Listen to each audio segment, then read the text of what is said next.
I want to welcome Oliver. Oliver's been one of the major contributors and organizers of this summer school, so very grateful to him. And this is Oliver Part 2.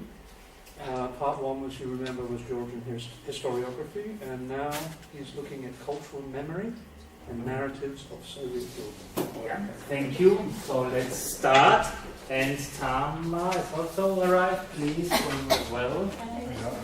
Yeah. So I'm 2 years late. We'll get just one copy left. Good. So you remember this picture? Cognitive dissonance in an artificial representation. What for me is a kind of good explanation of the Soviet past and the inclined problems with that. That nation building and Soviet development were somehow linked together, and it's very difficult to separate from each other.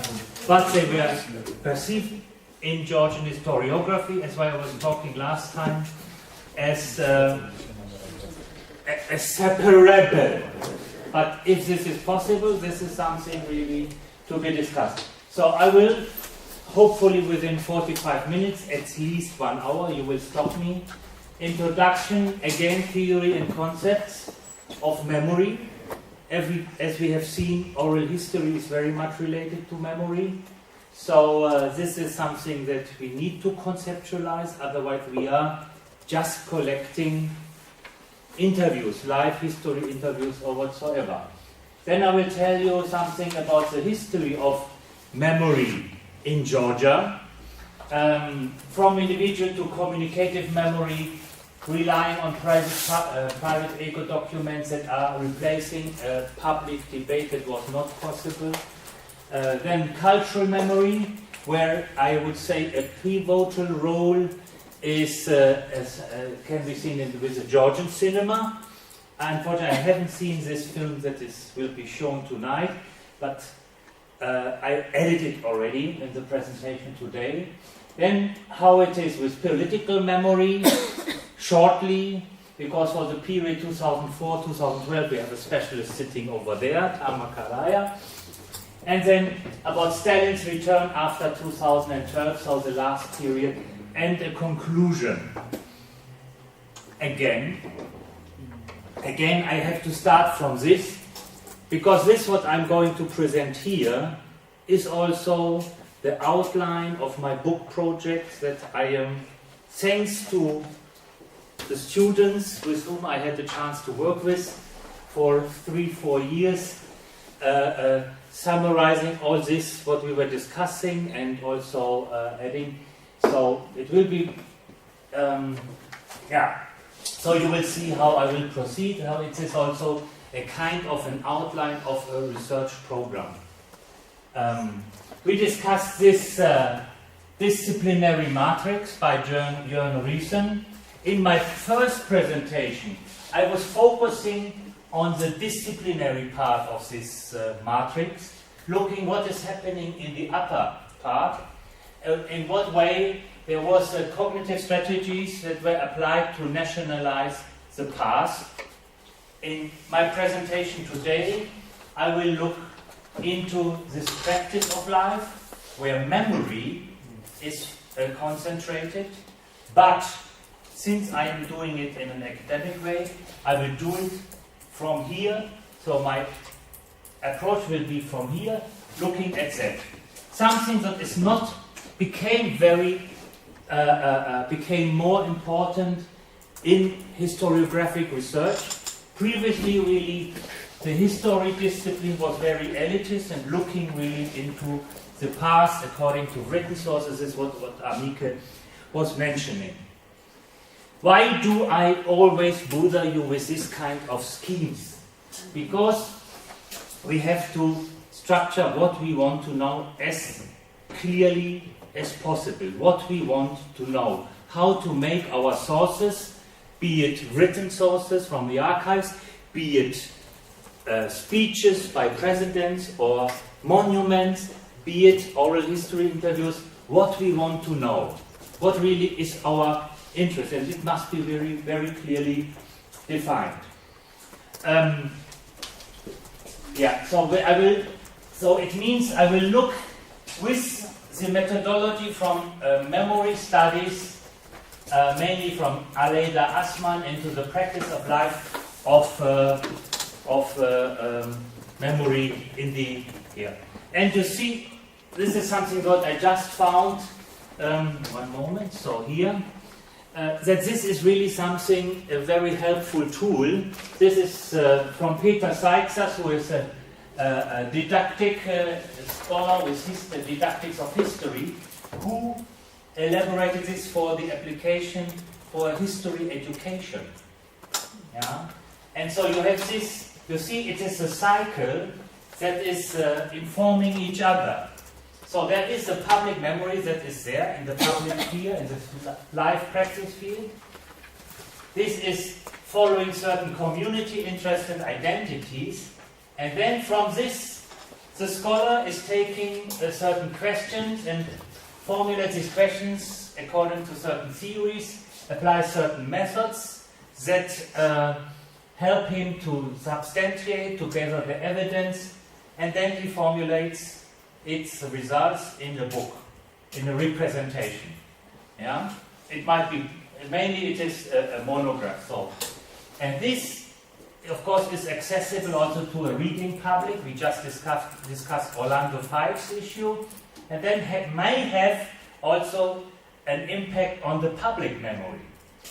As you remember in my previous discussion of Georgian historiography, it was one of the problems of Georgian historiography is that it is not functioning according to disciplinary rules and methods, but to rules and methods to this field. It is more serving this purpose than the academic purpose. Yeah? Peter Seixas also looks into the history education, says there might be two main parts of history education. Some history that is more looking here into creating myths and heroes and victims, or really serving certain purposes. The other one that might be blue history education, as he calls it, that is really training the pupils how to interpret sources, skills-based training. And there is something in between, this purple, where both parts. So it is something really what helps every kind of structuralization in more abstract terms, might help us to become more clear about what we want really to know, what we want to learn. So, Aleida Assmann. Aleida Assmann, in a book that recently was translated also into English, it was in English, it's called Shadows of Trauma, not Shadows of History, Memory and Politics of Post-War Identity in Germany. You've seen yesterday this documentary by Claude Lanzmann. This is some reason why in Germany these memory studies also are very much developed, because of how to cope with this heavy past that was really started from Germany.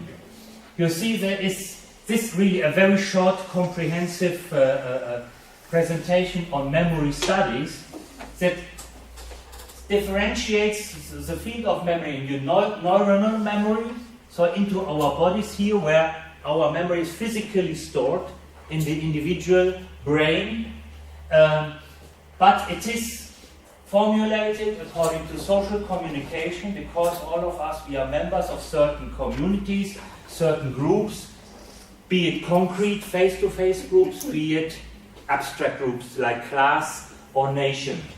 And it is supported by certain symbolic media. In the neuronal memory, the individual one, really the time horizon is that it is something that shows up episodic. It might be triggered by a déjà vu, or like Lanzmann did it yesterday, to try to take his witnesses back to the location where they experienced this. It's situational and it is subjective in its perspective. The second one, what was the innovation at the beginning of the 20th century, you remember what I was telling about modernity in academic life, the shift from positivistic worldview to one that is constructed by the investigating scholar. It is social communication, is the means of social memory. It is stored in the individual brain, but it also relies also on symbolic media. Amike was referring several times also to, it might be that certain objects, and this was also part of one of your exercises, that the object might help to remember something. And these objects can be very personal, very small, but it can also be big ones. And here in the social memory, we say that the short term, the time horizon is short term, what means 3 to 4 generations, 80 to maximum 100 years, where among family members, for example, grandfathers to grandchildren, it can be transmitted in an oral, communicative form. Yeah? And then we have the cultural memory. This was something that also started in the 1920s, Abi Warburg and others, but really became popular and famous in Germany with the Assmann, Jan and Aleda Assmann, which mainly is the means are symbolic media. This might be monuments, museums, archives, certain buildings, architecture, all kinds of manifestations that are assigned a special symbolic meaning, representing something, referring to something. Hero Square, the monument on Hero Square, and so on. It is stored and stored mainly through social communication. Here it is also important to remember performance. So, commemorative days. April 14th. Do you know April 14th? What is this? Sorry? The Day of Georgian language. Yeah. May 26th. Yeah. So it means these performances, regular performances, create also a community. Yeah. The question is this on a local level or is it by the state? So this is to be differentiated. I come to that in a moment. And of course it will be supported in the individual brain. As you can see, the different forms of dimensions of memory are consisting of the same elements, but they are organized differently. The point is that all 3 dimensions are interrelated with each other. So we cannot separate them from each other, only for our academic purposes. So you remember Max Weber, ideal type. So this is a way that helps us to differentiate something that in interviews might be told together. And then we have to look what is the national memory or what is the group memory of the villagers of Bixby, Zippy, and what is that of a family in Zippy, an Abkhaz, a Georgian. So it helps them to differentiate and how far these things are interrelated. Very often, so with Foucault and so, this is something that individual memories can be suppressed. So, formation. So these dimensions are organized in different ways, so how they are processed. On the individual, it's a neuronal, this is easy. Communicative memory is by generations, for example. And here Halbwachs was the pioneer, Mannheim, with his theory of generation. Connerton also about the importance to forget. Zerubbabel also wrote a very good sociology of time, how it is organized in society. This is a sociological. In general, memory studies are interdisciplinary. And then different from communication, we have collective memory. This is in the field of state, of abstract communities, political memory. For example, it's the national myths that are here created. Most prominent ones are, for example, Ernest Renan, about the nation as the everyday plebiscite. Anderson or Verge. So I don't remember who used. It was Marcus Toria who introduced James Webb with the narrative templates. But also very important, and here is a cultural level, against symbolic mediation, Abi Warburg, Aleda Assmann, is not only in the field of politics, of the state, and so on, but also in other fields that are not directly, dependent on today's present interests. Because you can store them in different ways in the archive. Once they are there, they are latent. And when we come as a historian with a new question from another time, we can ask these sources really to go to our question that we have today. So we remember and forget. This is two sides of the same medal. And that our memories do not only participate in the memory of others, but also in the symbolic universe of cultural objectivations. So you align yourself also with a certain group. And this has an impact also on how you commemorate certain things, how you remember certain things. It provides you with a selection mechanism for what is important in the life of an individual, of a member of a group, or a member of a nation or class. Yeah? I use class and nation to show that there are different forms of abstract community, and these are abstract because nobody knows all the members of this community. It is impossible. Okay, here's a short, important point that is for historians, and so that really cultural memory, in contrast to tradition, exists not only in the modus of actuality, but really in the modus of potentiality. So with going to the archive, we can assess documents that were preserved under certain circumstances, under certain interests. What the archivist or what the state thought it was interesting for him. But we are using these documents for the fact that we have from 100 years later or so on. And if you look in your book here, you have a very nice quote in the beginning. I don't know if you have read it. This one, yeah. Really, as historians, we have to rely on everything that we can retrieve from the past that has come to us, because maybe we have such a small part, 1% of documents or whatsoever from the past. So even if it is done under a reconciliation project, these materials have a value. But we have to assess under which conditions these materials were collected, were constructed, were preserved. This is the work of the historian. Okay. So one more important point, and then we come to the topic, is also important for oral history interviews. Another German historian who was very much into time, historical time.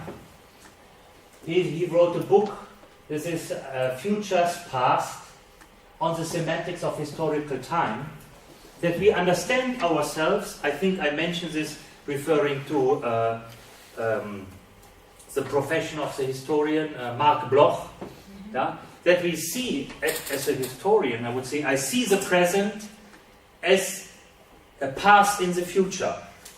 Yeah? So that is really, that it is something in the flux, and this is something that we have to be aware of.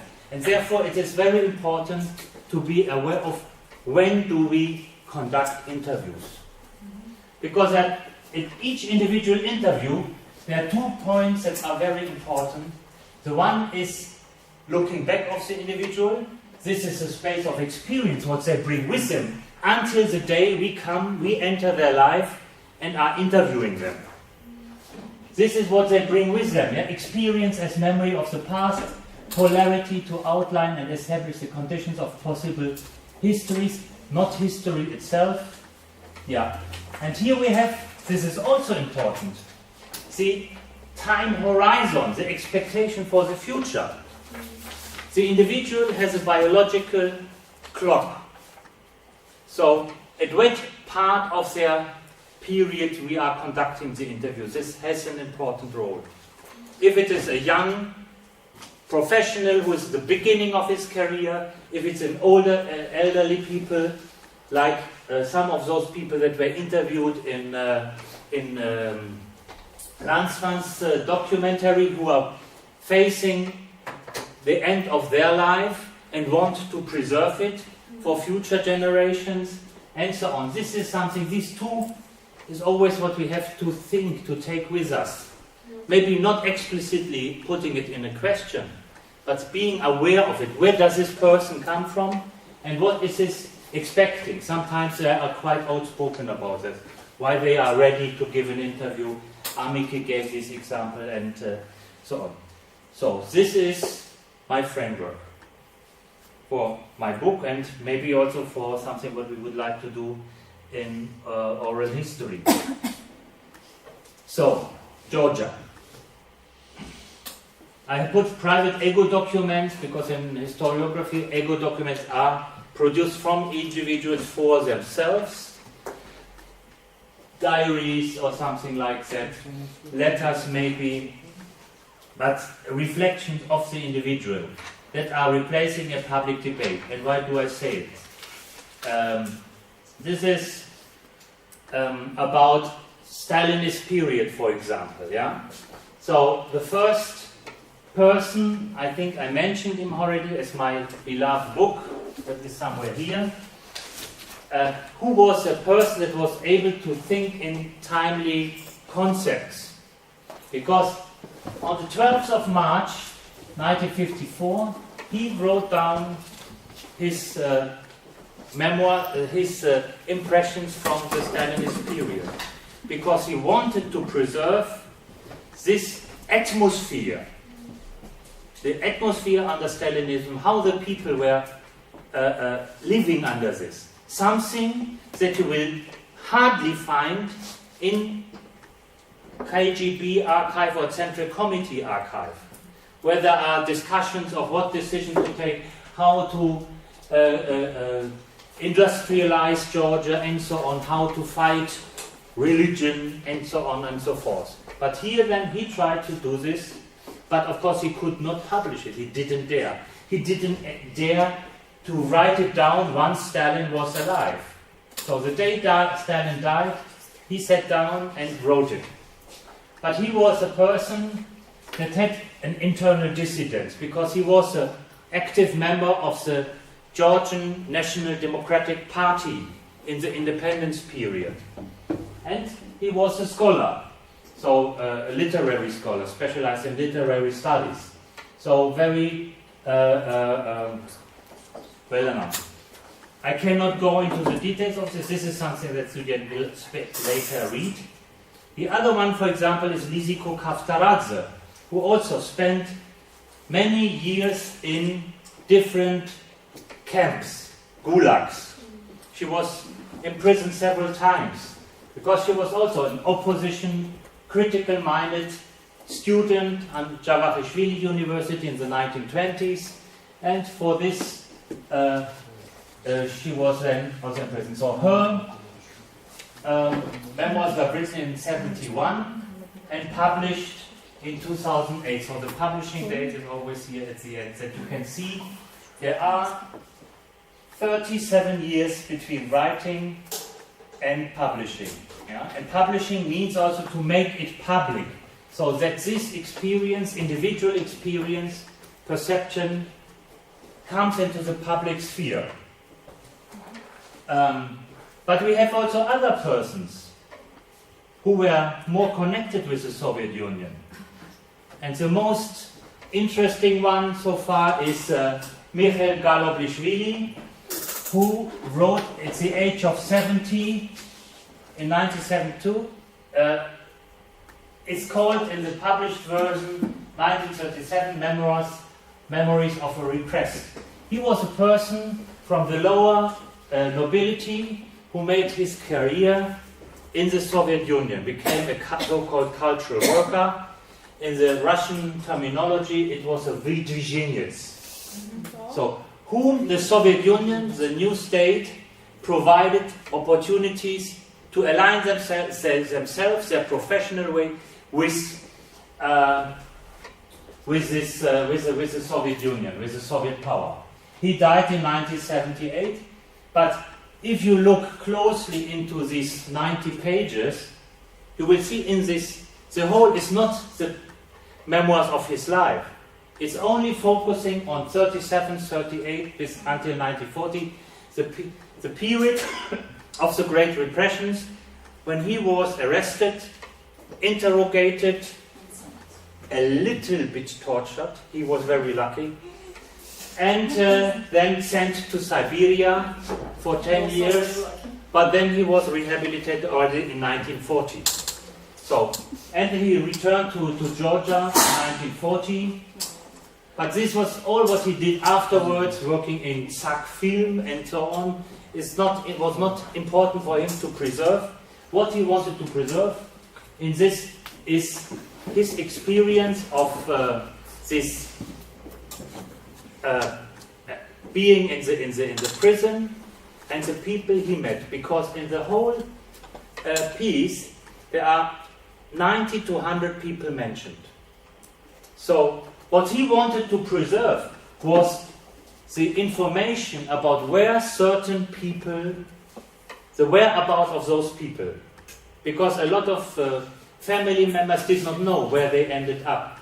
So he remembered, until he wrote it down in 1972, all the names and as much as possible biographical information about these people. What they did before they were arrested, what they did in the prison cell together with them, or in the camp, and so on. So this is and also he describes the relationships between the political prisoners, like him, he was not a member of the party at that time, and the criminals in the Gulag. And how the Soviet power used the criminals to suppress the political. Yeah, so they gave a hierarchy and so on, so this is something for Wachon. Also about the history of the role of these kinds of thieves in law and so on in this Stalinist period. Yeah. So it's really a very important, so that deserves to be reprinted. Yeah. Then we have, do you know who was Kandi Chakwiani? And not those what, so you know? No. No.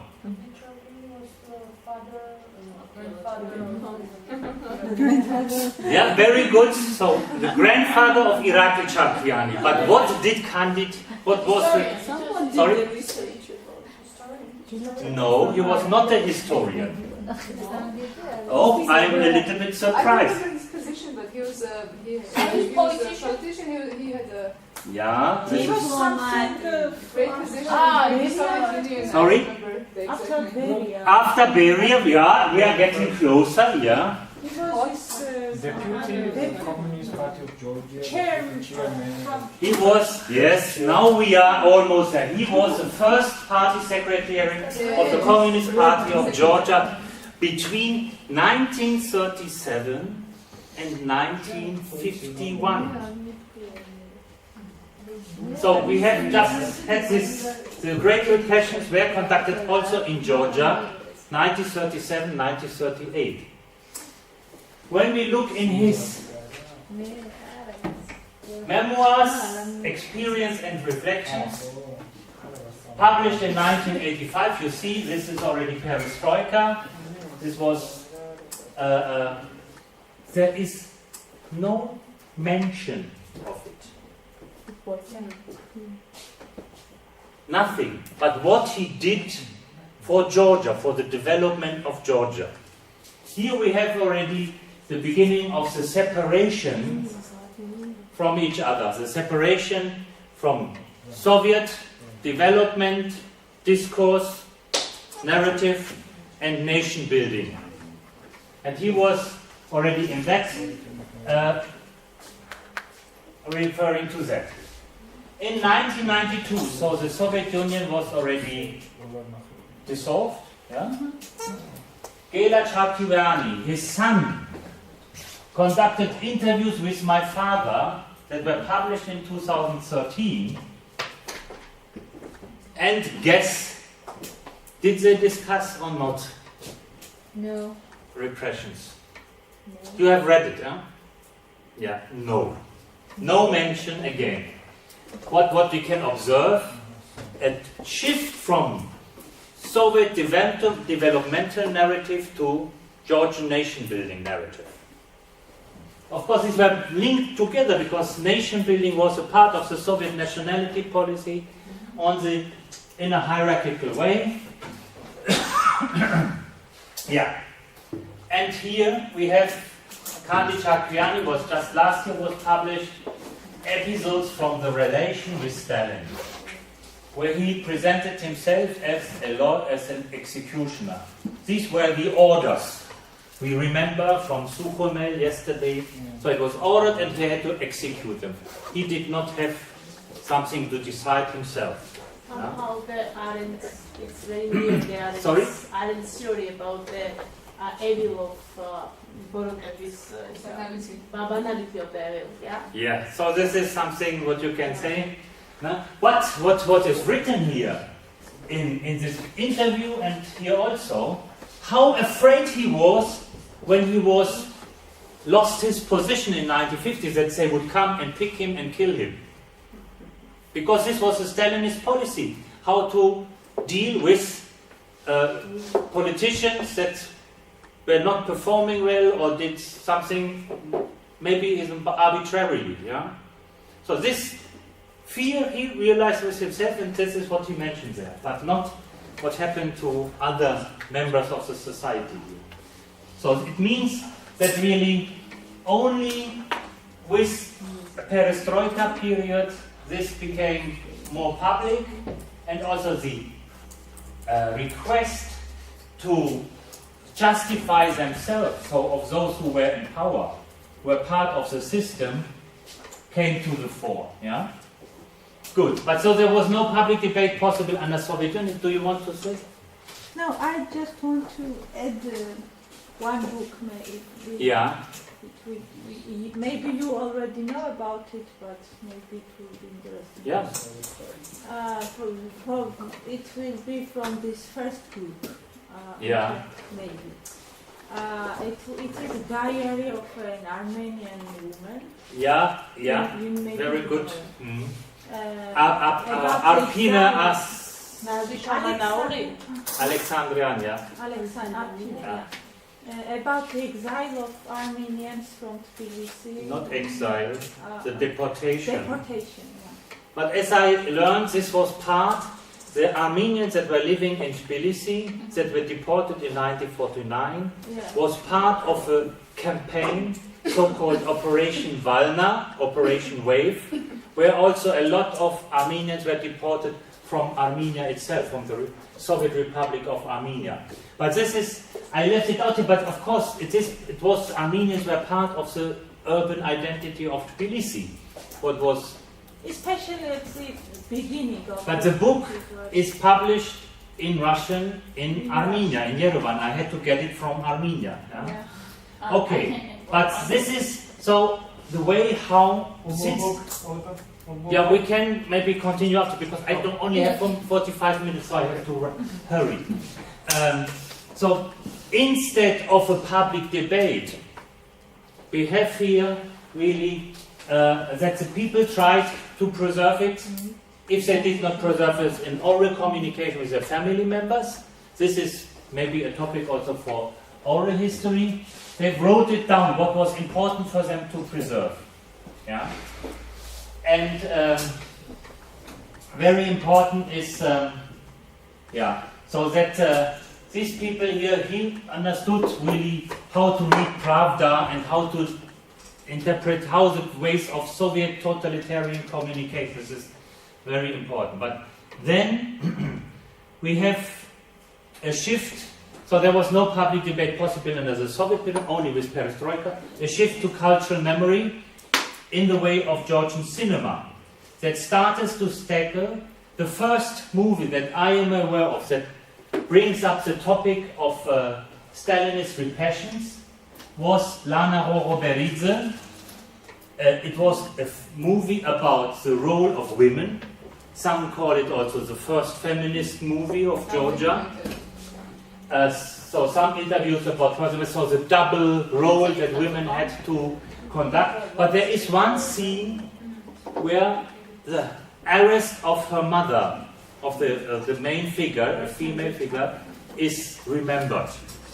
This is the very first that I know. This was 1977, where in a Georgian movie, repressions were represented. Then there is another movie following in this period. This was under Shevardnadze, Irakli Kvirikadze, Swimmer. This is a family history. Do you know this? Mutsurawi, yeah, so it's framed as a family history, different generations from Tsarist Empire, where also it is shown how by a denunciation, a Stalin booth that was put into an aquarium was used as a pretext to arrest the father of the main figure then, yeah, in the Dumbadze family. Good. Then we have the most important movie dealing with this already, which is a history in itself, Repentance, that was finished, published 1984, and all the history about it. Probably you know this, that certain scenes had to be reshot because one of them was of those young people that, elitist people that hijacked a plane and tried to escape to Turkey. But Tengiz Abuladze had a whole own worldview that was elaborated with the first movie about Vajab Shavelas, not Monania, but sorry? Vetreba, yeah. Then the Djerva Jelania, so the tree of wishes, Natsiste, and the third one of this is repentance. So, of course, on the one level, it addresses the Stalinist repressions, but it has a subtext especially addressed to Georgia. And this is a degeneration of Georgian national values by socialism, or this form of Marxism, Leninism. And this is, if you compare all the three films, so the first one staged in the mountains, the idealized Georgian national past. The second one plays at the beginning of the 20th century, where Kachi Kavsadze was listening to the ground. The train, revolution is coming, and so, and this expectation. And then what happened in Stalinism? He very well expresses also this cognitive dissonance. Yeah, when they convinced friend of the arrested main figure started singing Ode to Joy, and then the camera goes down where her girlfriend's husband was tortured in the basement. Yeah? So very impressive. A lot of symbolic meanings. Yeah? I don't know if really in Georgia anybody really tried to analyze this in very deep way. But in the end, this was the very first attempt, very careful attempt, to de-Stalinize Georgian society. Yeah? And what is important, it was not produced by Goskino, because this would have meant that it would have had to undergo central Moscow censorship, but it was produced by Georgian TV. So this was something where also Shevardnadze demonstrated that he himself was a little bit more liberal and so on. But of course he also is responsible for the death sentences for those young people that tried to escape with hijacking a plane. In the 90s, in 2000, then this disappeared, this topic. If there's something, you have something to add, I suppose. May I add something? Maybe later on, I will try to stick to my, because, so this is a movie then, what is very important to understand Nana Janelidze. Nana Janelidze was the assistant to Tengiz Abuladze. And for this movie, they conducted interviews with Gulag survivors. So the movie and some of the most impressive pictures were based on these memories of those people. I'm very interested to see this, because this means that Nana Janeliza has a first-hand experience of Gulag survivors, victims of suppression, because being his assistant. Yeah? Is there a theatre up there? Up there, but it was not in the program. Right. Good. So, I think the innovative thing that coming to political memory is really coming with Saakashvili. So far they reused the symbols of the First Republic. But with the state building project of Saakashvili and the United National Movement, the state building project came to the fore, and they really started already with giving his oath as a president at the grave of David the Builder. A very symbolic act. This demonstrated we want to make Georgia great again. Yeah. So any similarities are purely by accident. So it means really the new government put a special emphasis on symbolic policy, on history. We had also we discussed it yesterday with Tamas, so that there is, in the beginning was not so openly, but it developed over the course of events, more and more a distancing from the Soviet Union, that is more and more also described as Russia, the eternal empire of evil. Yeah, and with forms or strategies of othering. Yeah, so it means really distancing Georgian society and Georgian past from the Soviet one, as if there was no interaction. They were victims, so they did not really could act on themselves, but they had to respond to others. Of course, this is then going together with the Soviet Occupation Museum, with the destruction of World War II monument in Kutaisi, where then the new parliament is being established. So trying also to destroy the commemorative culture of the former Soviet Union. So the final step has not been done yet. So Georgia did not shift from May 8th to May 9th as a Europe Day, as a victory day of World War II, as in Western Europe, but is probably to be expected. So the past has been turned into a resource for the present. Yeah, and this is something that I'm very much looking forward to Tama Karaya's publications, and when she is analyzing Saakashvili's speeches, because we have it, there was no explicit written policy. So we have only then to rely on public statements and actions. And it was something not so much maybe a strategic, but more a tactic approach. Okay, yeah, I'm still... Yeah, okay. Open archives is the other thing. I discussed this shortly last time, and we will hear more about this tomorrow. But also the question, you were dealing with it, so the topic is really not seriously covered in this school subject of history, besides that Georgia had the education reform and saying we want to introduce Western forms of education, a skills-based approach. But it did not take place in the subject of history and in the textbooks, if you look how the Soviet period is represented there. And there are PhDs now available, Maya Razmadze and so on. So, yeah. So, and now we come to the post-2012 period.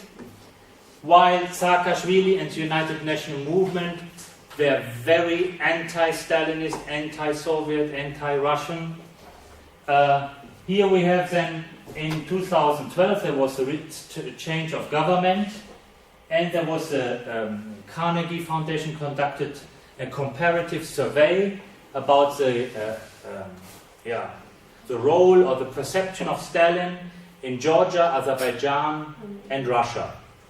And in this survey, there was a very high acclamation rate from the Georgians surveyed here on Stalin. And there was in Jumpstart Georgia, a public relations company that mainly is working in the advertisement sector, produced a poster, Georgians, your hero is a mass murderer. A direct reaction to this discussion. So where they tried, in form of, not infotainment, but very short to compare the victims and so on, the numbers, with, to make it so many people could fit into a football stadium and so on. So I can't show what is it. And this then was posted on bus stations and so on and so forth. So this is already then an attempt to visualize the smallest estimate of Stalin's victims and interpret them in a way that that they thought makes it easier to understand at large. But in the end, this is a new generation that use new media, new forms of representation in the public sphere, but the de-Stalinization strategy that they apply is, again, a personalized one. It's him. Did he kill the Georgians and Germans and deport? It was not him. It was a whole mechanism, a structure, a governance structure, and not just one person. In that sense, they are following, here again, a narrative that was launched by whom? Any idea? So what narrative? That he's the only... It was all his fault. All Stalin's fault. Following after he... Sorry? Khrushchev. Yes, this was a secret speech by Khrushchev, and until now this is the most dominant one. This is a narrative that also at the end of his internal conflict Mikhail Galoblishvili in his memoirs applied. Yeah? I still want to... Yes, please. This one is linked with what your opinion about... It is linked with this previous slide about Abulaza's film, because I wanted to criticize this film also for this. In the discussion, yeah? Okay. Good? Because I have 10 minutes left or something like that. So, but you see also then in village communities there were reactions. And they said, are they all Stalinists? Yeah? Erecting a monument to Stalin in a village in Kakheti. And over the night, pink. Yeah? You see a clash of different opinions about how to evaluate it. But then I had a master student, I proposed, so go in, speak to the people, what might be the purpose. And one interesting thing is that he became the object of distancing themselves from the previous government. So you cannot say that all of them for sure are Stalinists, but this because Saakashvili was so anti, so then they erected, with the first money they got from Ivanishvili, erected a monument to Stalin. Yeah? And then different forms of cognitive dissonance, yeah? What we should think that is not possible to combine the church, religious and Stalin, yeah? Or here, yeah, somebody who is clothing himself, and then these pink Stalins and the graffitis in the streets of Tbilisi. So it became finally a topic of debate, but still in a very narrow way, because from the academic side there was no proposition how to interpret, to look at it in a different way. How the structure was that the individuals were exposed to under Stalinism. Yeah? Here, this is one of the attempts to show this, to demonstrate. You will see tomorrow. So Soviet Past Research Laboratory, an NGO also outside the academia, with it from a calendar where they tried to bring pictures from 1956 and how it is today together, to show where it took place, to bring it back into public memory. Yeah?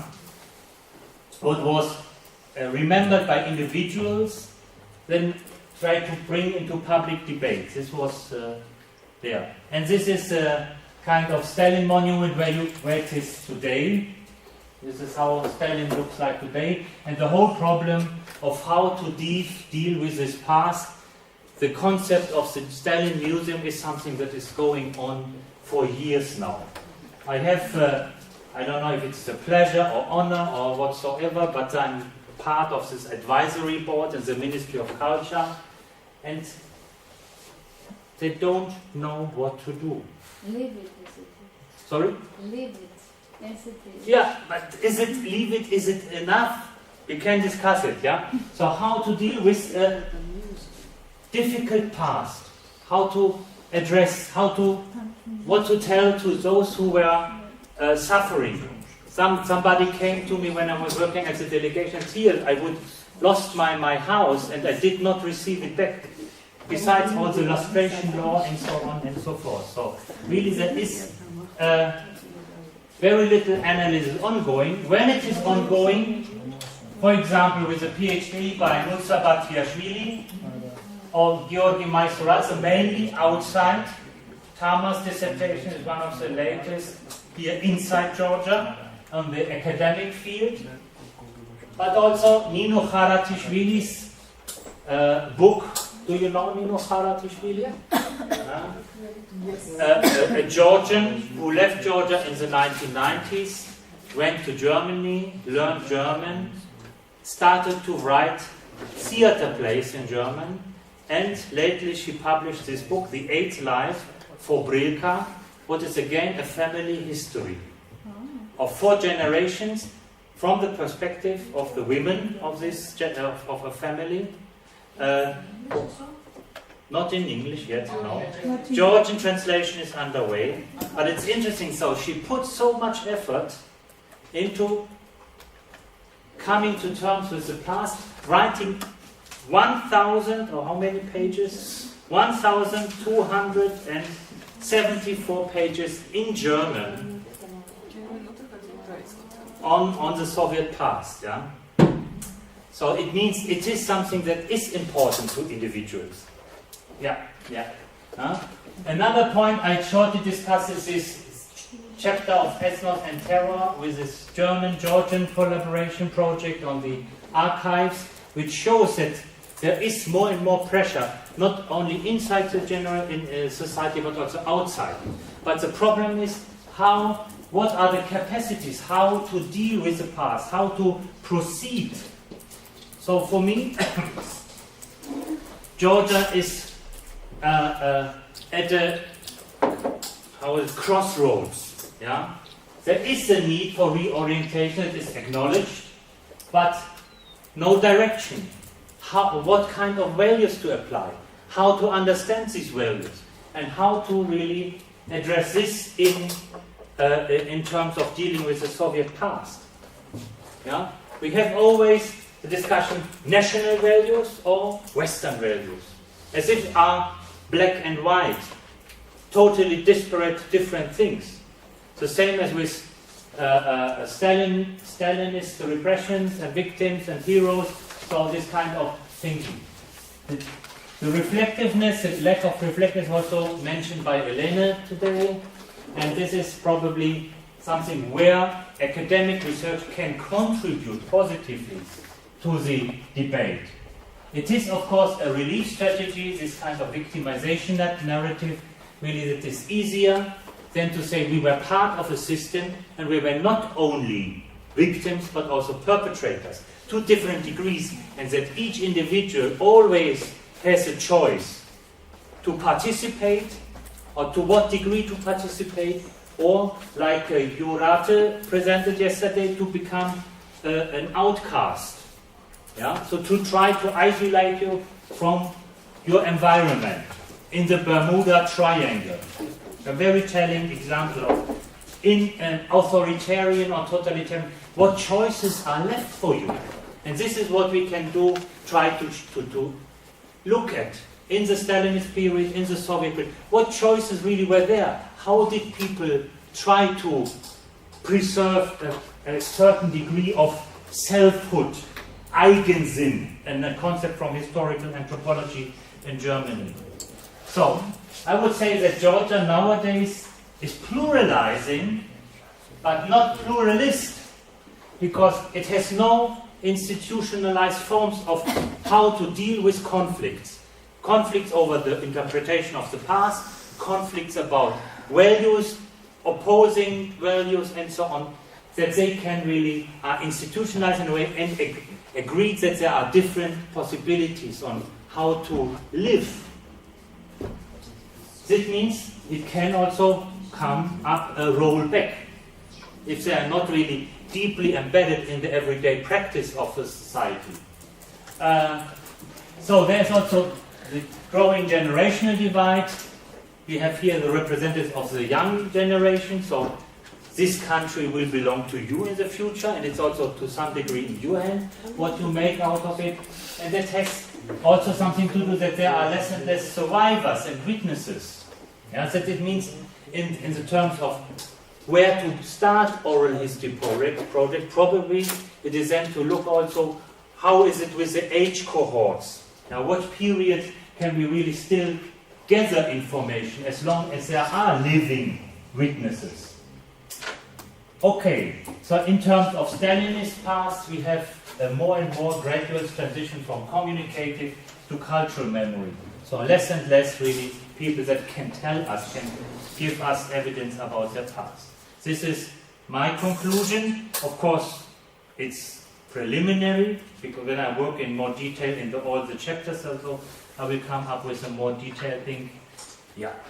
And you see, very often I find in Georgia much more attempts really to deal with the past in an artificial way, in the arts and so on, like in movies, in pictures and so on, than in the academic field. This is, of course, also due to institutional legacies.